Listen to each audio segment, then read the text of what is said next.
Here's where we actually talk now about the good teams in League of Legends. Oh, Because okay, you know okay. That was the what? break. Remember what my prediction was? I told you my prediction for Worlds is this. Everyone else is going BLG or, maybe Hanwha's going to do it because I'm worried about top. My prediction for Worlds is Gen.G wins Worlds in boring fashion because that's why they might end up being the greatest team of all time. And that's why Chovy probably will be the greatest player of all time because his game is boringly good, Monty. He's like someone you can't ever counter. He's someone who can just, it's up to him how he plays the game. By the way, I always told people this, and this is where everyone who remembers young Chovy was blind to his skill. Everyone told me that line. Everyone can lane. Nobody can lane like this guy ever in the history of League of Legends. He literally, it's like he just automatically spawns in the game with an advantage just from killing the fucking minions from the PvE. He just has an advantage every fucking lane. Like, that is so OP if you are a player like him.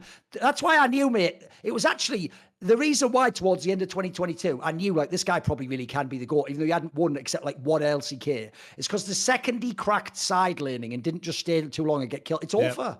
If you can be a god in lane and then side lane, bro, it's up to you how the game ends now. It's your world and we just live in it, mate. So I think I'm still taking Gen.G to win the whole thing. So let's talk about their performance so far. What have you thought? So people have definitely, I think, taken too hard of an approach on Gen.G.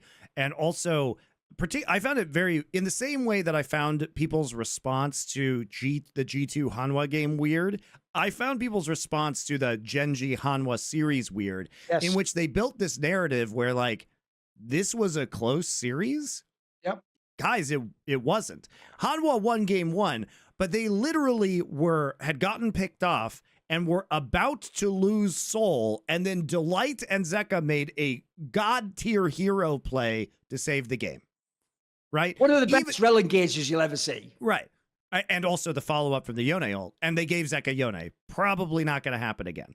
But anyway, like, this was a scenario where Gen.G had completely controlled the early game. They had stacked up 3 Drakes. They had gotten a crucial pick in the mid lane, and they were about to leave mid lane to go take the 5 versus 4 Dragon Soul when Hanwha pulls off the miracle. All right.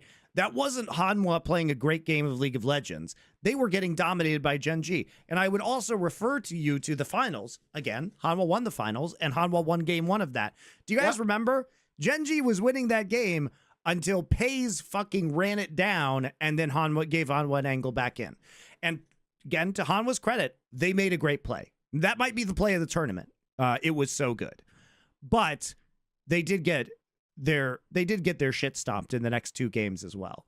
And I think the important thing to know about Gen.G is that you may not see the biggest gold leads, including times at like 25 to 30 minutes of the game, but Gen.G doesn't give you a room to play the game. They control vision so well and they control objective setups so well that they can be 2K goal ahead, but they are ahead of you in tempo. They are controlling everything that you're doing throughout the whole game. So the gold lead may not look huge, but the agency that they have, their opponents are always on the back foot at this tournament, right? And they're playing with vision in different ways. You'll remember, they were the ones who started like the latest trend of Skarner jungle in LCK playoffs when very few other teams around the world were prioritizing it. Now here comes the Nocturne in this series. And the Nocturne, as we saw from later games that we're playing, is now picking up steam. But a lot of this is because look at the priority they're getting with it. Look at the way they're able to play around picks that are good. It makes Kalista playable in some of these team fights that she wouldn't otherwise be in because of her low range. She's going to get a lot more damage down, a lot more autos off if there's a Nocturne ult that prevents people from punishing her from getting that close, right?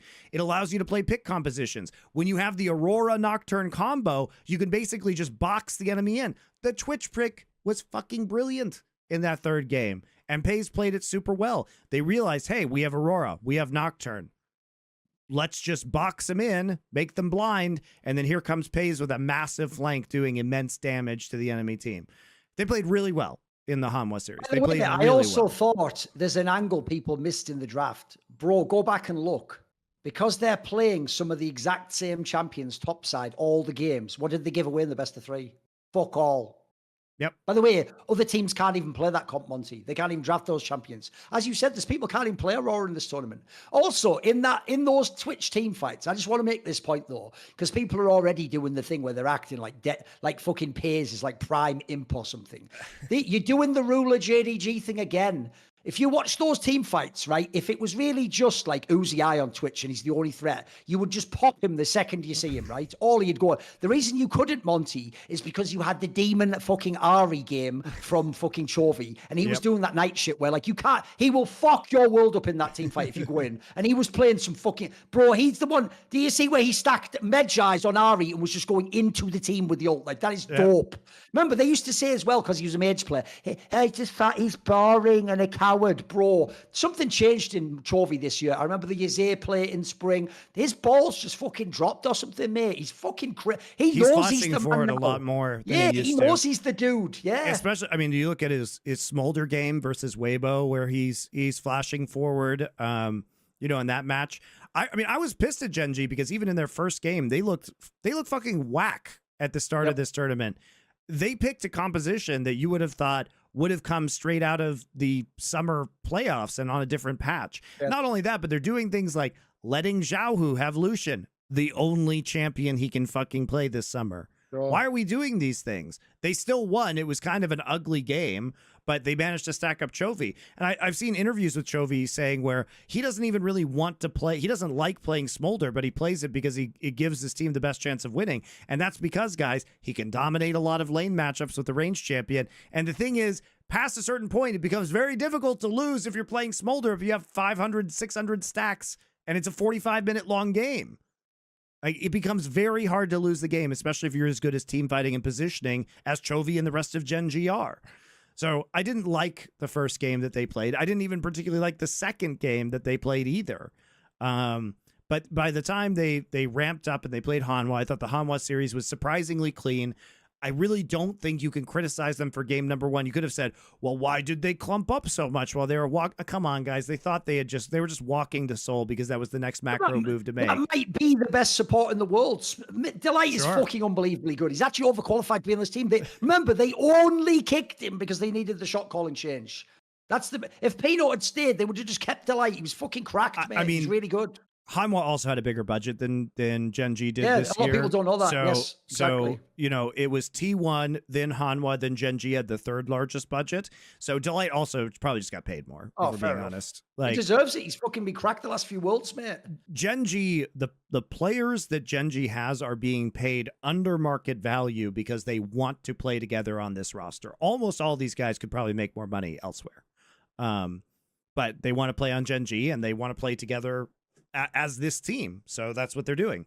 But yeah, I think Gen.G, they, as far as the meta goes, they went from feeling like they were a bit behind in their priorities in this meta to feeling like they really are setting the pace of this meta now, particularly with like Aurora and Nocturne, and you can see the power of these picks. Don't anyone complain about those picks unless your team can play them. You know what? By the way, no one's banning them, Monty. They'll be there all day long. Go ahead, pick a couple. And let me see it, T1. Let me see you play that top side. I want to see Aurora Nocturne and fucking Ari Faker. Go on then, bro. Let's see that. Show me this mastery of the meta. Go on. Let me see. You won't ever do that. You won't ever do that. I mean, I think T1, that's a composition that T1 might be able to play. Like, Owner is a legacy Nocturne player, and Zeus, I think, probably can play it. Faker has played a lot of Ari in his career, so it's probably one of the champions he's more comfortable with, but I would love to see it. Yes, that's true.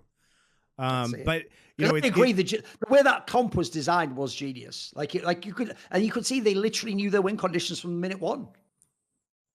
Yeah, and Hanwha also, you know, they spent a lot of this best of three, like they were banning Ziggs in Nidalee, and you feel like, shit, we can't let Canyon have Nidalee.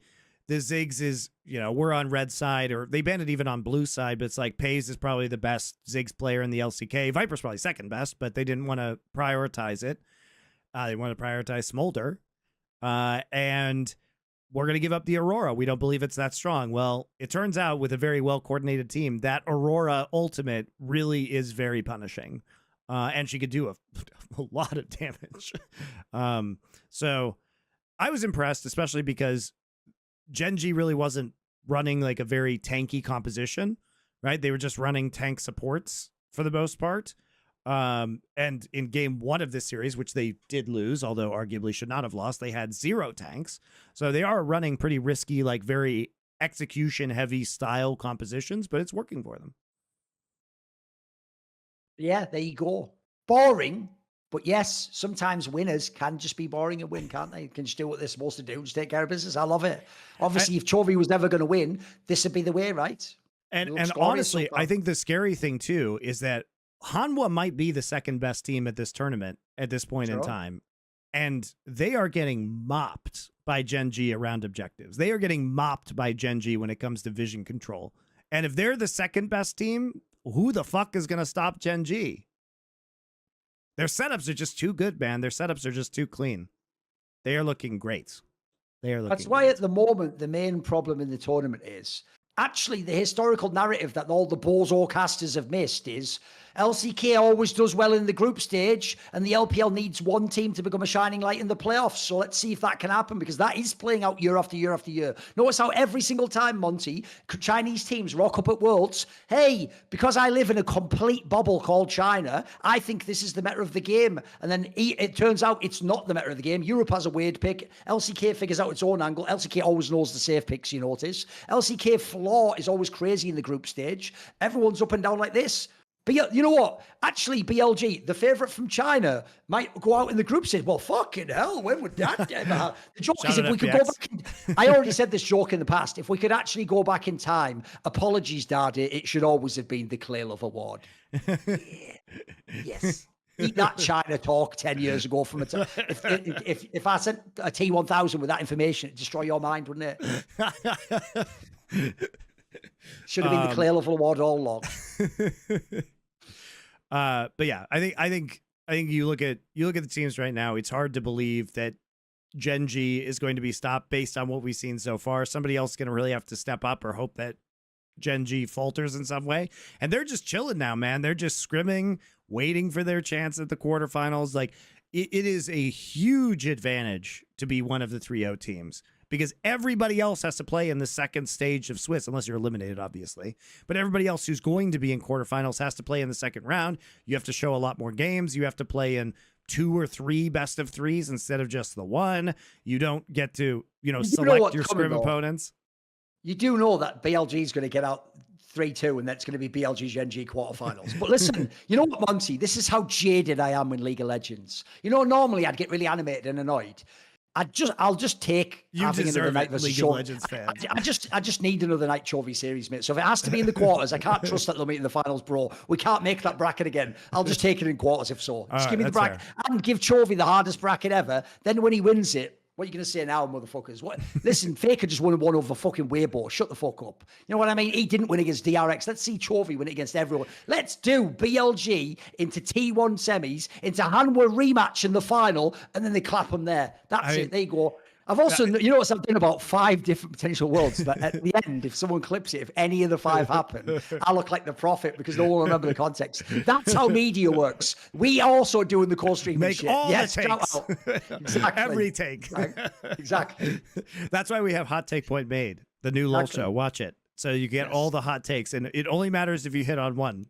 Well, remember, Zabatine did. He picked Under Thieves not to get out of planes. The vision of the man. I love it. The joke being, if you want the obvious joke, listen, he's a friend of mine. Obviously, he would know a lot about which NA teams are doomed to fail. There you go. See more cool, funny, interesting clips based on topics from my content? Well, subscribe to this channel then, or, be a pleb and don't.